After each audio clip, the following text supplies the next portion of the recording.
बाळूनानाची ज्वारी नुकतीच भरडून शेतात टाकली होती. भरडलेली ज्वारी गावाकडे आणायची होती, पण पाऊस पडून शेताच्या वाटेवर चिखल साचल्यामुळे शेतात कसलंच चारचाकी वाहन जात नव्हतं की तेवढे 15 कट्टे खांद्यावर नेणं शक्य नव्हतं. बाळूनानापाशी एकच बैल असल्यामुळे बैलगाडीतसुद्धा माल घराकडे नेता येणार नव्हता.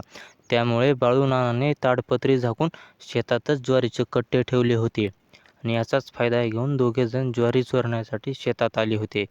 शेतात कोणी नसल्यामुळे त्यांचा ज्वारी चोरण्याचा विचार होता. त्यातला एक जण तर आज बाळूनानाची ज्वारी भरडू लागणारा माणूसच होता.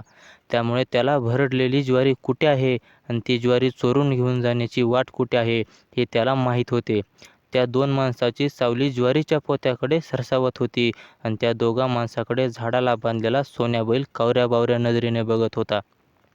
त्याला जणू कळले होते की आपला हा मालक नाही, हे दुसरेच कुणीतरी माणसं आहेत. आपला मालक आला की आपल्याला सोन्या म्हणून लांबूनच हाक मारतो आणि यांनी तर आपल्याला हाकसुद्धा मारली नाही. यांचा नक्कीच काहीतरी डाव आहे हे सोन्या बैलाच्या लक्षात आले होते. पण सोन्या बैल काहीही न करता त्यांच्याकडे फक्त पाहत होता. तो आपली नजरच खाली पाडत नव्हता. त्या दोन माणसाची सावली आता ज्वारीच्या पोत्यापर्यंत जाऊन पोहोचली होती याची कल्पना गावात असलेल्या बाळूनानाला नव्हती. त्यामुळे त्या दोन चोरांना माहीत होते, आता अंधाराचं आपल्याकडे कोणीच येणार नाही. पटांगण सगळं मोकळंच आहे. बघता बघता त्यातल्या एका माणसाने ज्वारीचा कट्टा उचलला आणि दुसऱ्या माणसाच्या खांद्यावर उचलून दिला. आणि त्याने पण दुसरा कट्टा खाली वाकून उचलला आणि आपल्या खांद्यावर घेतला. तसं झाडाला बांधलेल्या सोन्या बैलाने हे दृश्य पाहिले आणि त्यानं क्षणातच दावत ओढून त्या माणसाच्या अंगावर धाव घेतली.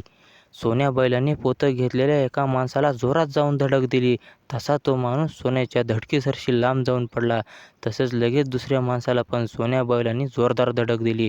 सोन्याच्या धडकीनंतर ते दोन माणसं आश्चर्यचकित झाले आणि पोतं तिथंच ठेवून ते माणूस जीव वाचवण्यासाठी रात्रीच्या अंधारात पळून गेले. त्या रात्रीच्या अंधारात सुद्धा बैलांनी त्याचा पाठलाग केला होता.